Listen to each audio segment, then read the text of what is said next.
আসসালামু আলাইকুম। আপনারা শুনছেন সংবাদ শিরোনাম। জাতিসংঘ পুলিশ সম্মেলনে যোগ দিতে নিউ ইয়র্কের পথে স্বরাষ্ট্রমন্ত্রী। জানাবো, সরকার সশস্ত্র বাহিনীকে চতুর্মাত্রিক বাহিনী হিসেবে গড়ে তুলতে বদ্ধপরিকর বলছেন রাষ্ট্রপতি। প্রধানমন্ত্রীর কার্যালয়ের পরিচালক নাসিরুদ্দিন সরোয়ারকে প্রত্যাহার। সর্বশেষ জানিয়ে দেব, জাতীয় সংসদের দক্ষিণ প্লাজায় যুক্তরাষ্ট্রের 250তম স্বাধীনতা দিবস উদযাপন। এতক্ষণ শুনছিলেন সংবাদ শিরোনাম, এখন থাকছে বিস্তারিত। জাতিসংঘ পুলিশ সম্মেলনে যোগ দিতে নিউ ইয়র্কের পথে স্বরাষ্ট্রমন্ত্রী। জাতিসংঘের সদর দপ্তরে অনুষ্ঠিতব্য পঞ্চম জাতিসংঘ পুলিশ প্রধানদের সম্মেলন ইউএনও কপস এ অংশ নিতে যুক্তরাষ্ট্রের নিউ ইয়র্কে যাচ্ছেন স্বরাষ্ট্রমন্ত্রী সালাউদ্দিন আহমদ। রোববার 5 জুলাই দিবাগত রাতে 1:40 এমিরেটস এয়ারলাইন্সের একটি ফ্লাইটে ঢাকার হযরত শাহজালাল আন্তর্জাতিক বিমানবন্দর ত্যাগ করেন তিনি। সফরকালে মন্ত্রী আগামী 8 জুলাই জাতিসংঘের সাধারণ পরিষদ হলে অনুষ্ঠিতব্য ইউএন কপস সম্মেলনের উদ্বোধনী পর্ব সহ বিভিন্ন প্লেনারি সেকশনে অংশ নেন।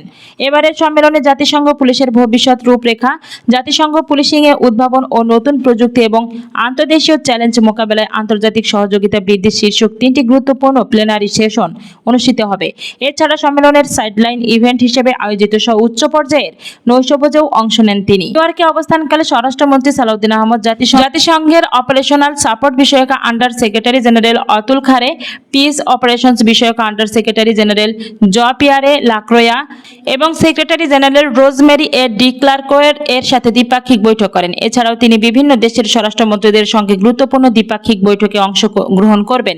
এসব বৈঠকে জাতিসংঘ শান্তিরক্ষা কার্যক্রমে বাংলাদেশের অবদান, বাংলাদেশের পুলিশের অংশগ্রহণ ও সক্ষমতা বৃদ্ধি, বিশেষায়িত পুলিশ ইউনিট মোতায়েন, শান্তিরক্ষা কার্যক্রমের ভবিষ্যৎ অগ্রাধিকার এবং পারস্পরিক স্বার্থ সংশ্লিষ্ট বিভিন্ন বিষয় নিয়ে আলোচনা অনুষ্ঠিত হবে। উল্লেখ্য, 2 দিন ব্যাপী অনুষ্ঠানে এই সম্মেলনে মন্ত্রী 5 সদস্যের বাংলাদেশ প্রতিনিধি দলের নেতৃত্ব দিচ্ছেন। আগামী 12 জুলাই তার ঢাকায় ফেরার কথা রয়েছে। জানাবো, সরকার সশস্ত্র বাহিনীকে চতুর্মাত্রিক বাহিনী হিসেবে গড়ে তুলতে বদ্ধপরিকর বলছেন রাষ্ট্রপতি। সরকার সশস্ত্র বাহিনীকে আধুনিক চতুর্মাত্রিক বাহিনী হিসেবে গড়ে তুলতে বদ্ধপরিকর বলে মন্তব্য করেছেন রাষ্ট্রপতি মোহাম্মদ শাহাবুদ্দিন। তিনি বলেছেন, সরকার সশস্ত্র বাহিনীকে আধুনিক চতুর্মাত্রিক বাহিনী হিসেবে গড়ে তুলতে বদ্ধপরিকর। জাতীয় নিরাপত্তা কৌশল নির্ধারণে সবার আগে বাংলাদেশ নীতি ধারণ করা হচ্ছে। এই নীতির মধ্য দিয়েই প্রতিরক্ষা ব্যবস্থা আধুনিক ও শক্তিশালী হবে। রোববার 5 জুলাই ঢাকা সেনানিবাসে প্রেসিডেন্ট গার্ড রেজিমেন্টের প্রতিষ্ঠা বার্ষিকীতে রাষ্ট্রপতি এসব কথা বলেন। মোহাম্মদ শাহাবুদ্দিন বলেন, জাতীয় নিরাপত্তা কৌশল নির্ধারণে সবার আগে বাংলাদেশ নীতি ধারণ করা হচ্ছে এবং এর মধ্য দিয়েই দেশের প্রতিরক্ষা ব্যবস্থা আধুনিক ও শক্তিশালী হবে। রাষ্ট্রপতি বলেন, সেনাবাহিনীর সুনাম আজ আন্তর্জাতিক অঙ্গনে সুবেদিত।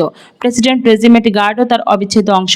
তিনি বলেন, প্রচলিত নিরাপত্তা ঝুঁকির পাশাপাশি এখন সাইবার হামলা, এআই এর অপব্যবহার এবং বিভিন্ন ধরনের নিরাপত্তা হুমকির চ্যালেঞ্জ সৃষ্টি করছে।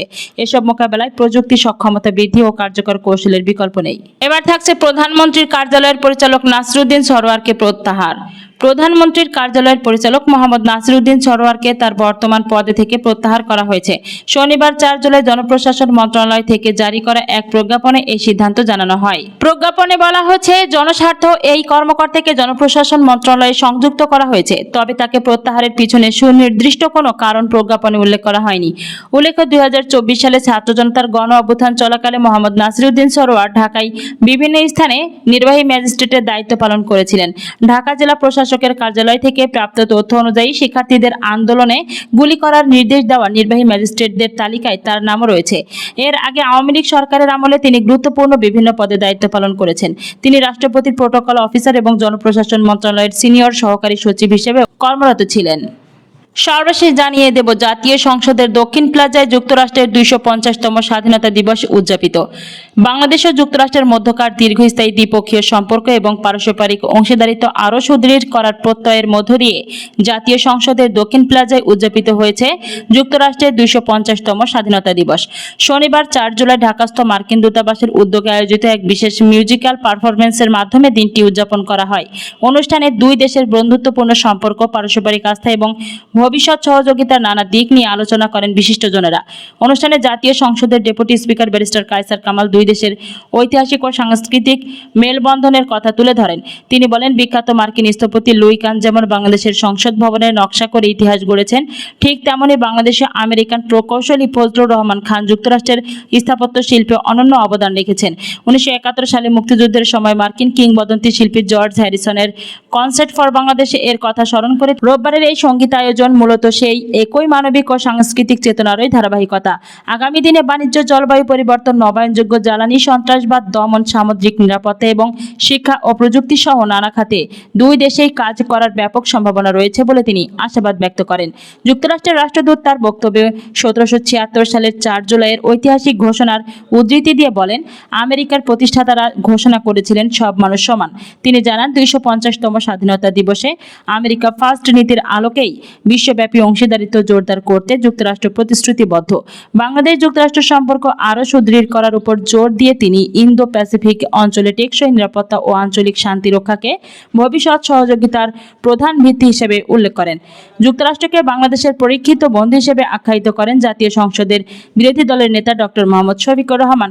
বাংলাদেশে আশ্রয় নেওয়া লাখ লাখ রোহিঙ্গা শরণার্থী মানবিক সংকটে যুক্তরাষ্ট্রের ধারাবাহিক সহায়তার প্রশংসা করে তিনি বলেন, পারস্পরিক স্বার্থ, আঞ্চলিক স্থিতিশীলতা ও গণতন্ত্র রক্ষার ভিত্তিতে দুই দেশের এই সম্পর্ক ভবিষ্যতে আরও সুদৃঢ় হবে। অন্যদিকে জাতীয় সংসদের চিফ হুইপ মোহাম্মদ নুরুল ইসলাম মনি বলেন, সংসদ ভবনের মতো আইকনিক স্থাপনার সামনে যুক্তরাষ্ট্রের স্বাধীনতা দিবস উদযাপনের এই আয়োজন দুই দেশের পারস্পরিক শ্রদ্ধা, বন্ধু ও গণতান্ত্রিক মূল্যবোধের একটি বড় প্রতীক। এর মাধ্যমে ভবিষ্যতে উভয় দেশের গণতান্ত্রিক প্রতিষ্ঠানগুলো আরও শক্তিশালী হবে বলে তিনি প্রত্যাশা করেন।